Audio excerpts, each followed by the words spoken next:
celular, aproveche la oportunidad, hágalo, para que no seamos interrumpidos al momento del mensaje. Les felicito, hermanos. Son ustedes buenos cantantes, cantan bonito. Hasta yo me quedé implicado. Quisiera cantar como ustedes, de veras. Se oye bonito, de veras, en serio. Se oye muy bonito. Y pues, ¿a quién estamos adorando? A mí. A mí, ¿no? Al Señor, ¿verdad? O sea, el que merece toda la honra, la gloria y la alabanza. Aleluya. Dice el apóstol Pablo: por esta causa, yo, Pablo, prisionero de Cristo Jesús, por vosotros los gentiles, si es que habéis oído de la administración de la gracia de Dios que me fue dada para con vosotros, que por revelación me fue declarado el misterio, como antes lo he escrito brevemente, leyendo lo cual podéis entender cuál sea mi conocimiento en el misterio de Cristo, misterio que en otras generaciones no se dio a conocer a los hijos de los hombres, como ahora es revelado a sus santos apóstoles y profetas por el Espíritu, que los gentiles son coherederos y miembros del mismo cuerpo y copartícipes de la promesa en Cristo Jesús por medio del Evangelio. Cuando leemos en el capítulo 3, el primer versículo, consideramos que Pablo va a iniciar una oración, pero se detiene un poquito, hace un paréntesis, y la oración la continúa hasta el versículo 14. Si ustedes pueden leer claramente el versículo 1 y el 14, se unen prácticamente en lo que sería una de las oraciones más maravillosas que el apóstol Pablo escribe en esta carta. Una oración donde expresa gratitud, donde expresa alabanza y adoración al Rey de Reyes y Señor de Señores, por una sola razón: por el ministerio que a él le dio de proclamar el Evangelio entre los gentiles, y por todos los gentiles que han sido alcanzados para la gloria de Dios. Ese es el motivo de su alegría, de su regocijo. Pero al empezar a leer este capítulo 3, notamos que no solamente va a empezar a orar, pero en el desarrollo de los siguientes versículos, del 2 al 13, Pablo empieza a desarrollar un tema bastante importante. Un tema que empieza a desarrollar y empieza a descubrir un misterio. Un misterio que, según él, estaba escondido en Dios desde el principio de los tiempos. Un misterio que Dios le revela particularmente a él y que se da la tarea de compartirlo con nosotros a través de estos versículos y de lo que vamos a estar considerando en esta mañana. Hay dos palabras que me llaman la atención en este versículo. La primera es prisionero, y la otra se menciona en el versículo 7, ministro. Un ministro que está prisionero. Y cuando uno considera a Pablo que está prisionero, está encarcelado, está privado de su libertad, quizás venga a nuestra mente muchas preguntas en relación con la condición en la cual se encuentra el apóstol Pablo. Y quizás preguntas que al hacernos las preguntas, podemos extenderlas en otras direcciones. Preguntas como: ¿por qué estará el apóstol Pablo sufriendo de esa manera? Encarcelado, privado de su libertad. ¿Por qué, si es un hombre de Dios? ¿Por qué, si es un siervo de Dios? ¿Por qué, si es un hijo de Dios, se encuentra en tales circunstancias? Y podríamos preguntar de otra manera, quizás como muchos se preguntan: ¿por qué los seres humanos sufren? ¿Por qué el ser humano sufre tanto? Y otra más peor todavía: ¿por qué Dios permite que haya tanto sufrimiento en el mundo? Vamos a enfocarnos solamente en lo que concierne a la persona del apóstol Pablo, lo que tiene que ver con nosotros a continuación. Pablo se considera a sí mismo prisionero, pero no del César. Pablo ha sido encarcelado porque apeló al emperador. Puso su causa en el emperador. No quiso que el pueblo judío lo juzgara, sino que fuera el gobierno romano el que lo juzgara. Y podríamos pensar, hablando del testimonio particular de cada uno, cuando sufrimos, cuando estamos en condiciones de esta naturaleza, uno podría pensar que estamos sufriendo por nada o de balde simplemente. Podríamos hasta juzgar a las autoridades y decir que son injustas con nosotros al meternos en la cárcel por alguna buena causa. Y hasta condenamos a las autoridades. Pero sin embargo, cuando vemos la persona misma del apóstol Pablo viéndose en tal condición, privado de su libertad, encarcelado, encadenado, está su mano en una cadena, encadenado con un soldado romano, para que no se escape, como si fuera un preso de alta peligrosidad. Está encadenado. Pero sin embargo, Pablo no se considera un prisionero del gobierno romano, sino un prisionero de Jesucristo. Es decir, él entiende que él está ahí en ese lugar no por causa del gobierno, sino por causa de la proclamación del evangelio que a él se le asignó de llevarlo hasta el último rincón donde viviera un gentil. Pablo se considera un prisionero de Jesucristo. Ahora, podríamos pensar entonces que ser un evangelista o ser un predicador del evangelio tiene sus riesgos, tiene sus peligros, tiene sus sufrimientos. Pero si lo vemos desde esa manera, desde ese punto de vista, que es porque estamos proclamando el reino de Dios en el mundo, es por eso que podríamos estar en tal o cual condición. Pablo, al empezar a explicarle a los hermanos el por qué se encuentra preso, dice: por vosotros los gentiles. Dice: si es que habéis oído de la administración de la gracia de Dios que me fue dada para con vosotros. Pablo está completamente seguro de que Dios lo ha llamado a él personalmente, particularmente, para ser el portador del evangelio a aquellos que no eran judíos. En algún momento, cuando tuvieron compañerismo con los judíos o con los líderes judíos, deslindaron sus responsabilidades. Los apóstoles se enfocaron en ir y anunciar el evangelio a los judíos, mientras que Pablo se enfocó en la otra dirección, a aquellos que no eran judíos, es decir, a todos los gentiles. Y la palabra gentil que aparece en esta porción de la escritura, en este versículo, es una palabra que se traduce, o podríamos traducirla como etnia. Una etnia es un grupo de personas que tienen en común idioma, cultura o costumbres. Es una etnia. Y si hablamos desde ese punto de vista, de que Dios haya llamado al apóstol Pablo y lo haya enfocado en una dirección en donde va a procurar alcanzar a todas aquellas razas, pueblos o naciones que no son judíos. Y por esa razón Pablo se empezó a meter en problemas. Cuando Dios lo alcanzó en su camino a Damasco, nunca se imaginó todo el problema que iba a tener que enfrentar. Pero había un llamamiento. Dios le reveló que lo había llamado para llevar su nombre a los gentiles.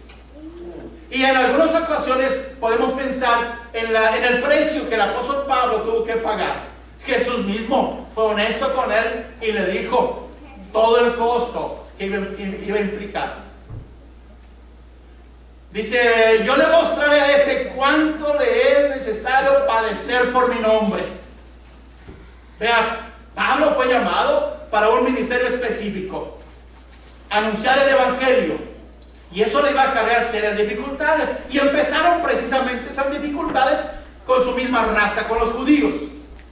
Pablo era un conservador de su propia religión, el judaísmo. Quizás Dios tuvo que tratar de él de una manera diferente. En su camino a Damasco, Pablo se encuentra de repente, de buenas a primeras, con el Señor Jesucristo. Aquella luz tan intensa que vino a causar ceguera en el apóstol Pablo. Bueno, todavía no era apóstol. Y lo derribó de su caballo por iba con un propósito de ir a arrastrar a todo cristiano que se le encontrara en Damasco y traerlo preso para Jerusalén y hacerle pagar con creces su osadía de convertirse en cristianos. Vean, Pablo era celoso de su religión, celoso de su religión.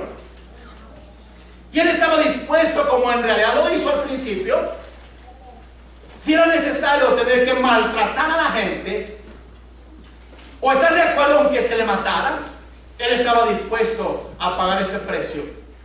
Pero sin embargo, Dios en su misericordia lo alcanzó y le asigna una tarea tan importante que él mismo al principio no vio el alcance de esa labor que el Señor tenía para él. Por eso dice el apóstol Pablo: si es que habéis oído de la administración de la gracia de Dios que me fue dada para con vosotros, que por revelación me fue declarado el misterio, como antes lo he escrito brevemente. Aquí la palabra misterio no tiene nada que ver con algo que está oculto sin tener que darse a conocer. Esta palabra misterio habla de algo que Dios tenía oculto, por supuesto, y que iba a ser revelado posteriormente, no en aquel tiempo. Si nos damos cuenta, la salvación que Dios había anunciado desde el Génesis 3:15, en ninguna parte del Antiguo Testamento se menciona alguna profecía relacionada con la salvación de los gentiles. Bueno, se anunciaba la salvación de los gentiles, pero a través de los judíos. Pero nunca se imaginaron que Dios tenía un propósito claro y específico, que la salvación iba a llegar con el propósito de hacer de dos pueblos diferentes un solo pueblo, y de ese pueblo iba a constituirse lo que es ahora la iglesia. El misterio de Dios, según nos dice en el versículo 5, el misterio de Dios era Cristo Jesús, que habría de venir para dar su vida en rescate por todas las personas. Pero el misterio de Cristo, tal y como Dios se lo revela al apóstol Pablo, el misterio de Cristo es la iglesia. Esa no aparecía en el Antiguo Testamento.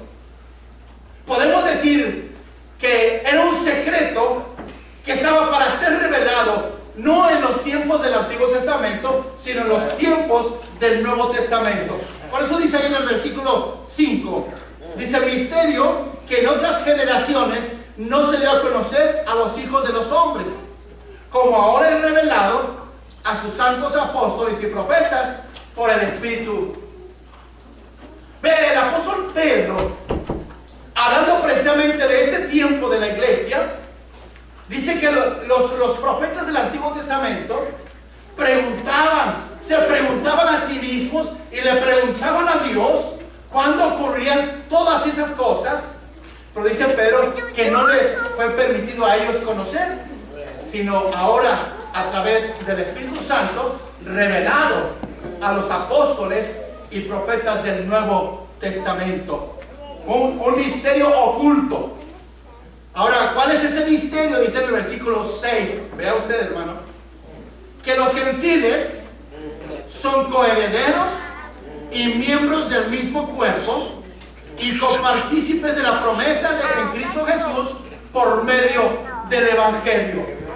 Vean, nadie se imaginó que Dios tuviera un plan perfecto y exclusivo en donde iba a juntar todas las razas en un solo grupo llamado iglesia. Es cierto que el Evangelio llegó a través del pueblo judío. Usó al pueblo judío para proclamar el Evangelio, pero sin embargo ni ellos mismos se explicaban cómo es posible que Dios estuviera alcanzando a los gentiles. No se lo explicaban. Ellos consideraban que eran únicos, exclusivos, y que solamente ellos se van a disfrutar de la salvación que Dios había provisto para ellos. Pero sin embargo Dios tenía un pensamiento mucho más amplio, en donde íbamos a ser incluidos usted y yo, aún en estos tiempos actuales. Podemos darnos cuenta, hermano, que cuando el Evangelio de Dios llega a nuestras vidas, nos une a a todos en un mismo cuerpo. El cuerpo de Cristo, que es la iglesia. Podemos hablar que si hubiéramos aquí de diferentes nacionalidades, todos tenemos diferentes culturas, diferentes costumbres, diferente lenguaje tal vez, pero todos sin excepción, sin diferencia, todos formamos parte de lo que es el cuerpo de Cristo, que es la iglesia.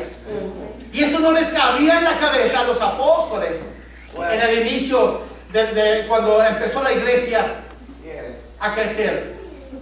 Hasta que a través de los testimonios dados por el apóstol Pablo mismo, cuando él estaba en Antioquía, a Pablo le tocó trabajar con la iglesia en Antioquía, una iglesia que estaba compuesta de judíos y gentiles. Pablo pudo ver la diversidad de lenguajes o la diversidad de culturas reunidas en un mismo lugar, la iglesia. Por eso cuando llegan las noticias a Jerusalén de que la iglesia en Antioquía estaba creciendo desmedidamente y que la mayoría de los miembros de esa iglesia no eran judíos, se sorprendieron. Dijo, ah, caray, tenemos que ver esto que está pasando. ¿Cómo es posible esto? Y al ver el apóstol Pablo los conflictos que había dentro de la iglesia entre judíos y gentiles, él se dio la tarea de enseñar precisamente lo que Dios le había mostrado a él, que todos éramos parte de un mismo cuerpo y que por lo tanto debíamos de mirar los unos por los otros, de preocuparnos los unos por los otros y de procurarnos unos a otros al amor y a las buenas obras. Pablo tuvo ese ministerio en la iglesia en Antioquía y fue comisionado como parte de esa iglesia para asistir al primer congreso, al primer concilio, de la iglesia en Jerusalén. Cuando escucha el reporte del concilio de la iglesia en Jerusalén, se da cuenta de la obra maravillosa que Dios está haciendo entre los gentiles y tiene que reconocer que en verdad es algo maravilloso que solamente Dios puede hacer. De todos los pueblos formar uno solo, y ese pueblo es la iglesia del Señor Jesucristo. Dicen los mismos apóstoles con que Dios ha dado salvación también a los gentiles. Se sorprendían. Es algo inaudito para ellos. Dice que tomen pueblo para su nombre. De cada nación, de cada país, de cada lengua, tomen pueblo para Dios. Y ese pueblo viene a conformar lo que es actualmente la iglesia de Jesucristo. Y Pablo se dio la tarea de defender a capa y espada dos cosas: la gracia que Dios había tenido con los gentiles de poder ser alcanzados y disfrutar, al igual que los judíos, de una salvación preciosa en Cristo Jesús. Y la otra, además de la gracia, la unidad. A través de todas las cartas del apóstol Pablo, exhorta constantemente a la iglesia, compuesta de todo tipo de nacionalidades, a que haya siempre unidad. Por lo tanto, es importante recalcar en esta mañana que el propósito de Dios a través del Evangelio es reunir a todas las personas en un solo cuerpo, que es la iglesia, y a través de ese grupo de personas que es la iglesia, proclamar el Evangelio a todas las demás personas, pero haciendo uso de cada uno de nosotros como miembros de la iglesia, como parte de la iglesia. Es nuestra responsabilidad, al igual que el apóstol Pablo fue llamado con ese propósito, cada uno de nosotros. Y en esta misma carta, el apóstol Pablo nos enseña que cada creyente es un ministro. Entiéndame bien, cada creyente es un ministro. Es decir, podemos imaginarnos a cada uno de nosotros en lo personal con una tarea que realizar, un ministerio que realizar. No escapamos, hermanos, al plan de Dios para la iglesia. Quiere usarnos a cada uno en particular para llevar a otros, alcanzar a otros con la salvación a través del Evangelio. Cada creyente es un ministro. No podemos eludir nuestra responsabilidad de proclamar ese Evangelio glorioso que nos dio salvación a través de Cristo Jesús, y por la fe no podemos quedarnos con Él. tenemos que compartirlo con las demás personas. No espere que el pastor lo haga. No espere que el diácono o el anciano o el sirviente lo haga. Cada uno de nosotros somos ministros de parte de Dios para cumplir con ese propósito de hacerle saber a los demás lo que pueden ser en Cristo Jesús. Al mismo tiempo nos muestra el apóstol Pablo cuál es nuestra posición en Cristo Jesús. Dice que somos coherederos y miembros del mismo cuerpo. Cuando hablamos de las riquezas que Pablo menciona en los primeros 2 capítulos, que hemos sido sentados en los lugares celestiales con Cristo, que Dios tiene grandes riquezas para nosotros, que somos herederos juntamente con Cristo de todo lo que es Dios y de todo lo que tiene y del plan que Él tiene, por supuesto, para las demás personas. Somos coherederos. Antes eran considerados solamente los judíos los que heredaban todas esas bendiciones de parte de Dios. Ahora nosotros, en Cristo Jesús, somos también participantes de esa gran bendición de parte de Dios, de heredar todo tipo de bendición, aunque la bendición para el pueblo judío tenía más que ver con las cosas materiales. Yo no conozco judíos pobres en realidad. Los judíos que yo conozco son judíos ricos, porque la bendición que Dios tenía para ellos era una bendición material, económica. Pero no lo es así para el pueblo de Dios en el Nuevo Testamento, que es la iglesia. Para nosotros las bendiciones son espirituales. Son espirituales las bendiciones. Para el pueblo de Dios, tenían que cumplir con normas y estatutos que Dios les había establecido. Si ellos cumplían, disfrutaban de esa bendición material. Si desobedecían la palabra, eran disciplinados quitándoseles esas bendiciones de las cuales hablamos. Pero hoy a nosotros como cristianos, esas bendiciones, por cuanto son bendiciones espirituales para nosotros, si desobedecemos a Dios en nuestra vida personal, no se nos retiran esas bendiciones, pero sí no podemos disfrutar de ellas. Dios no nos las quita, pero no podemos disfrutar de ellas hasta en tanto volvamos a estar en relación con Dios. Cuando una vez nos arrepentimos del pecado, porque es el pecado el que rompe toda relación, entonces podemos disfrutar nuevamente de esas bendiciones espirituales. Y hay gran cantidad, pudiéramos enumerarlas, pero déjame mencionar solamente algunas. Una bendición espiritual: tengo paz en mi corazón.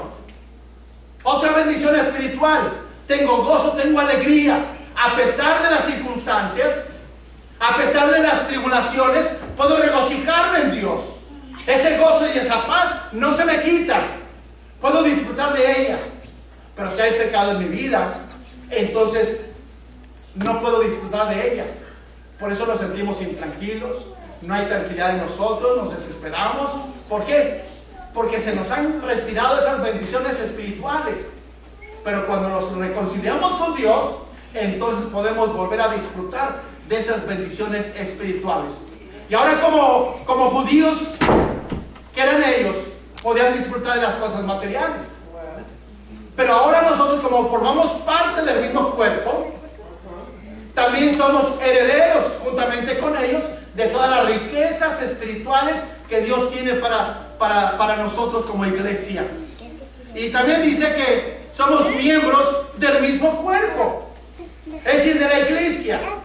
Somos parte de la iglesia. No importa su nacionalidad, no importa su lenguaje, no importa su cultura, no importa su posición social, no importa su sexo, no importa nada, no hay diferencia dentro de la iglesia. Dice la misma escritura que ya no hay judío, ya no hay gentil, ya no hay esclavo, ya no hay libre, ya no hay hombre, ya no hay mujer, porque todos somos uno en Cristo Jesús dentro de la iglesia, el cuerpo de Cristo. Ahora bien, dice en el versículo 7, del cual yo fui hecho ministro por el don de la gracia de Dios que me ha sido dado según la operación de su poder. Vean, Dios le había dado al apóstol Pablo ese ministerio de proclamar el evangelio a los gentiles. Y para que él pudiera realizarlo, llevarlo a cabo, Dios le capacitó, le dio los elementos necesarios, le dio el poder necesario para poderlo llevar a cabo. Por eso habla dice ahí en ese versículo que acabo de leer, dice, del cual yo fui hecho ministro por el don de la gracia de Dios que me ha sido dado según la operación de su poder. Esas dos últimas palabras, operación y poder. Operación viene de la palabra energía, se traduce como energía, y el poder se traduce en la palabra dinamita, la cual hemos mencionado algunas veces. Ustedes conocen el tremendo poder que tiene la dinamita, un poder tremendo. Pues esa energía y poder que podemos necesitar en algún momento dado al ser testigos de Jesús delante de cualquier persona, lo tenemos a nuestra disposición. Nadie que me da pena, es que no sé qué decir, no sé cómo hablar. Dios nos ha dado energía y poder para poder hablar a las personas acerca de esa oferta de salvación que Dios tiene también para ellos. Porque Dios está interesado en todas las personas. Ahora que usted y yo formamos parte de la iglesia, al igual que a Pablo, se nos ha dado ese ministerio de proclamar el evangelio, y se nos ha dado la capacidad y el poder para poder hacerlo. Ese poder el apóstol Pablo lo compara con el poder que resucitó a Jesús entre los muertos. Y eso ya lo vimos en el capítulo anterior, me parece.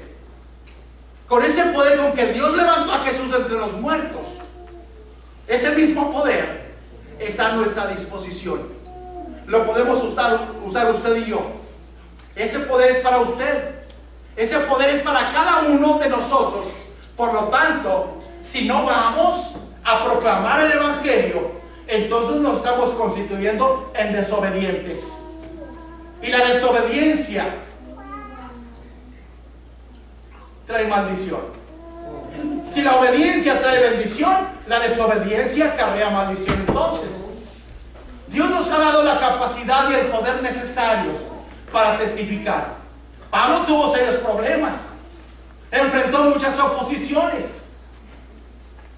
Hay gran cantidad de cosas que el apóstol Pablo sufrió, pero sin embargo lo tenemos, al menos en ese tiempo, en ese momento, preso en la cárcel, pero vivo todavía y activo en la proclamación del evangelio, puesto que había recibido de Dios la capacidad y el poder para poderlo hacer. De la misma manera, ustedes y yo en estos tiempos actuales, Dios nos da la energía, el poder, la capacidad y el poder para testificar acerca de la fe que ahora podemos tener usted y yo en Cristo Jesús. Si usted no hace nada, entonces no está valorando en lo que Dios ha hecho por usted. Podemos decir entonces que de balde Dios ha hecho tantas cosas para nosotros si no nos importa, no nos interesa disfrutar de ellas. Hemos hablado de todo lo que Dios ha hecho por nosotros. Nos ha sentado en los lugares celestiales, nos ha hecho copartícipes de todas sus glorias, nos ha dado el poder necesario para poder vivir una vida en santidad. Todo nos lo ha dado Dios. ¿Y ahora qué nos toca hacer a usted y a mí? Tenemos que ir y compartir el evangelio. La iglesia se constituye en el evento más importante en la actualidad. Es a través de la iglesia que el evangelio está llegando a todo el mundo. No viene de una institución gubernamental. No hay gobiernos que estén proclamando el evangelio de Jesucristo. No hay escuelas seculares que estén proclamando el evangelio. Antes, al contrario, están evitando, impidiendo, prohibiendo que se hable de las escrituras, que se hable de Dios en las escuelas. El único lugar donde puede salir todo ese poder para proclamar el evangelio es de aquí, de la iglesia. Y somos ustedes y yo los que hemos sido capacitados y apoderados para poder llevar a cabo este ministerio de proclamación.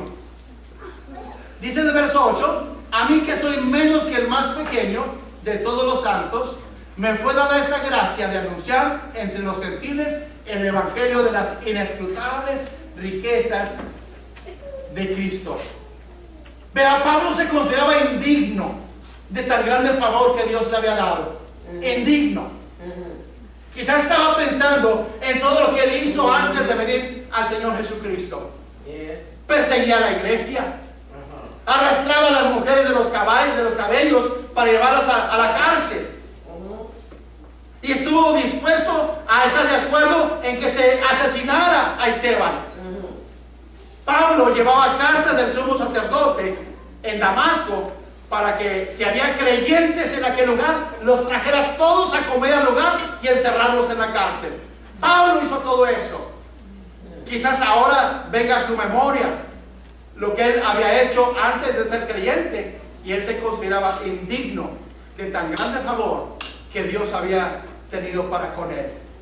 Podemos imaginar cada uno de nosotros cómo era nuestro estilo de vida sin Cristo Jesús. Yo era un perverso, yo era un malvado, yo era un corrupto.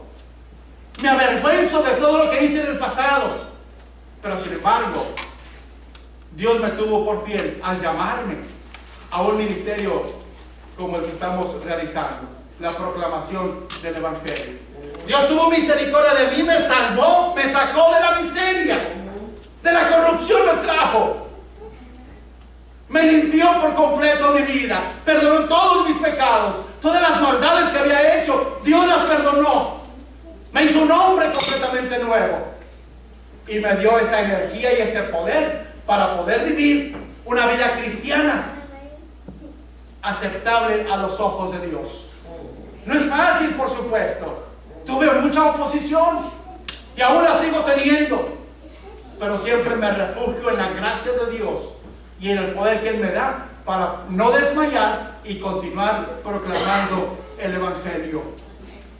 Dice Pablo: yo soy menos que el más pequeño. Ve, ahí va hasta el extremo el apóstol Pablo. Él no dice que era el más pequeño de todos los apóstoles. Al menos él tenía una ventaja sobre usted y sobre mí. Él era apóstol, nosotros no. Pero sin embargo, Dios sigue mostrando su gracia y su poder para cada uno de nosotros. Dice Pablo: yo era menos que el último, menos que el más pequeño. Si había uno pequeño en el reino de Dios, Pablo era el más pequeño que ese todavía. Quizás nos sintamos indignos, hermanos, de Dios mismo, porque a veces escuchamos comentarios entre ustedes que no se sienten dignos,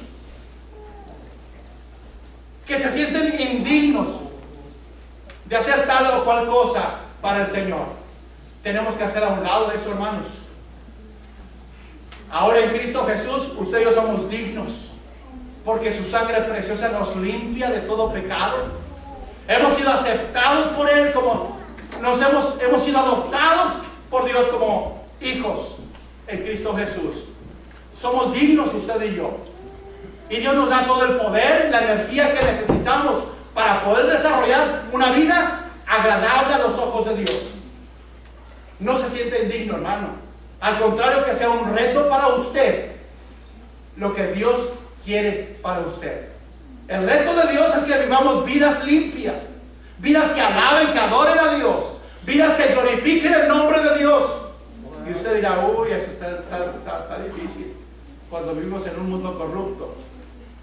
Si fuera difícil lo es en realidad, pero no es imposible. Si Dios nos está dando la capacidad, el poder, la energía para hacerlo, entonces tenemos que actuar en consecuencias. Tenemos que mostrar ese poder. Cuando más cobardes somos, recordemos que tenemos el poder de Dios obrando en nuestras vidas. Cuando más miedo tenga usted, recuerde que Cristo Jesús está a su lado.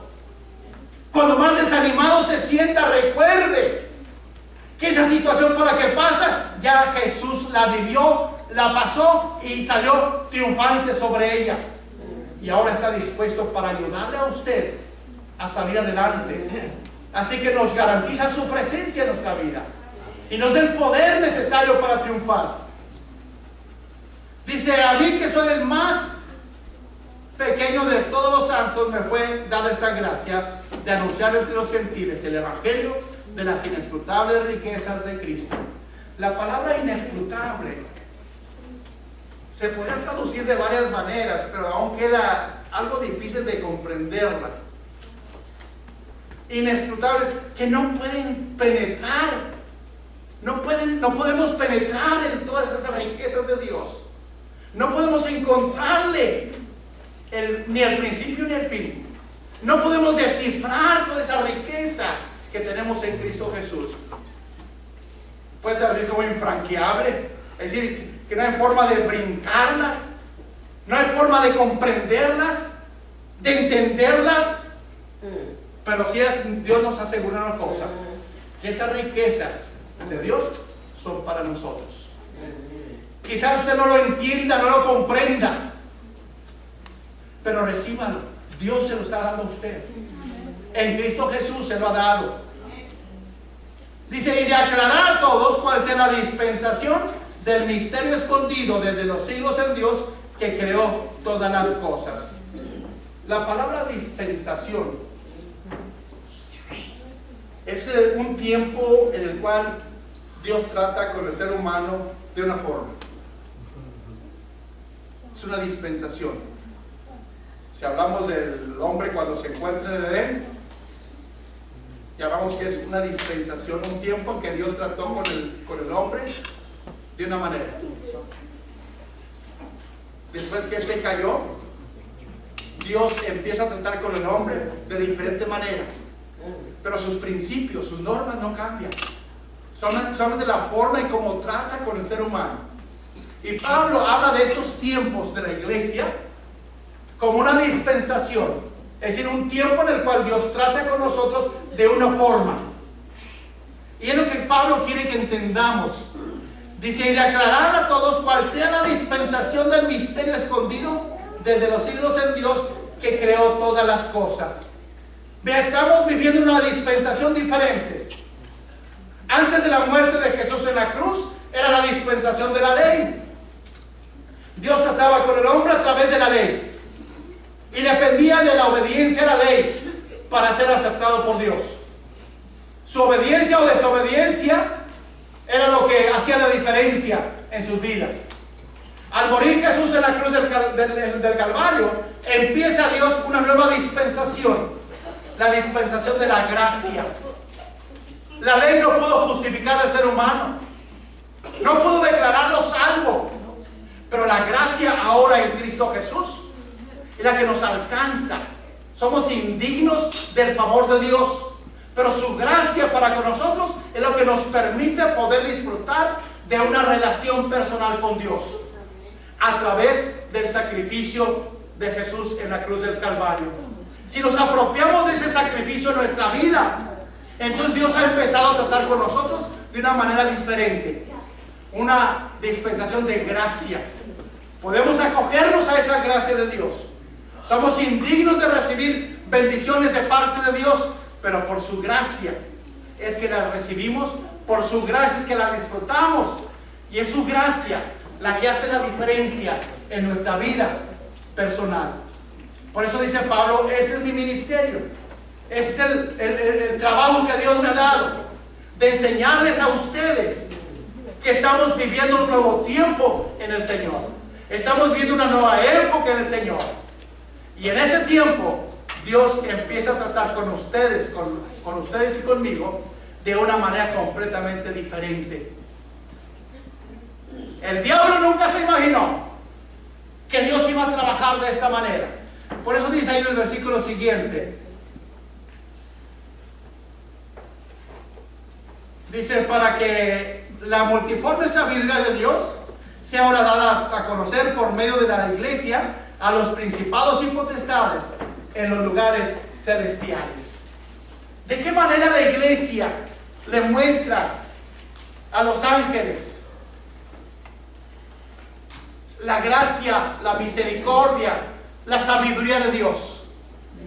Como iglesia nos reunimos para adorar a Dios. Y cuando Pablo habla de principados y potestades, está hablando de ángeles creados por Dios, y son ángeles buenos o ángeles malos.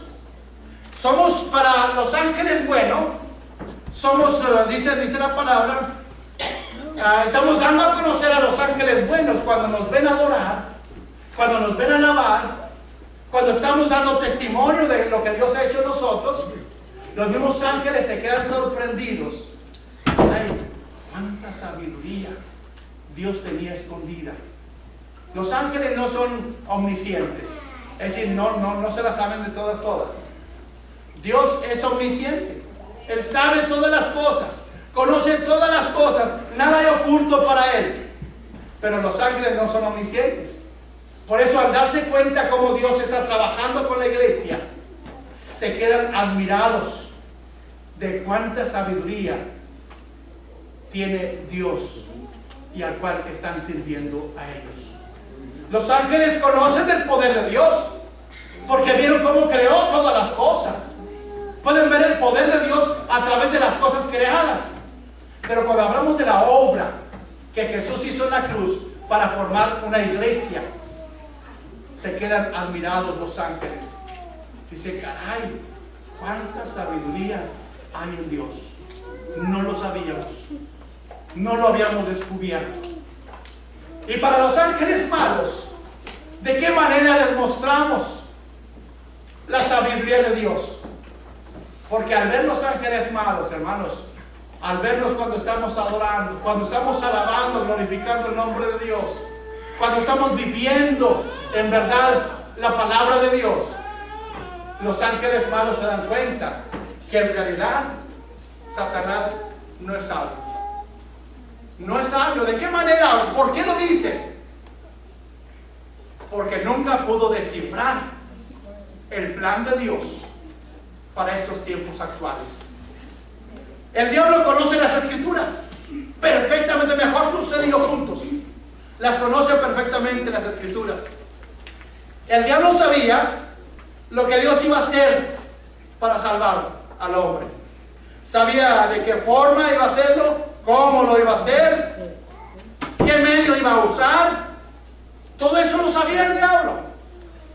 Pero lo que nunca se imaginó es que de todas las naciones iba a formar un solo grupo, al cual llamaría la iglesia. Él podía ver a judíos adorando a Dios, alabando a Dios. Él podía ver a gentiles entrando al reino de Dios. Pero lo que él nunca pudo ver es que Dios tenía un plan perfecto de reunir de esos dos pueblos y hacer uno solo y llamarle la iglesia. Qué tremendo, hermanos. Dice el verso 11: conforme al propósito eterno que hizo en Cristo Jesús nuestro Señor, en quien tenemos seguridad y acceso con confianza por medio de la fe en Él. Podemos imaginar, hermanos, toda la tremenda sabiduría de Dios reflejada en todo lo que Él ha hecho por usted y por mí, a fin de que pudiéramos ser reunidos en un lugar, y que ese lugar sería llamado iglesia. Y no me refiero a las cuatro paredes, no, me refiero a la reunión de personas que se reúnen para adorar, para alabar a Dios y para inquirir acerca de su palabra. ¿Cómo podemos acceder a ese grupo? Solamente por la fe en Jesús, solamente entregándole su vida al Señor Jesucristo. No hay otra forma de poder ser parte de esta iglesia, a menos de que Dios en su misericordia le salve, le reciba como hijo, le limpie por completo su vida y le haga partícipe de ser miembro de este cuerpo que se llama la iglesia.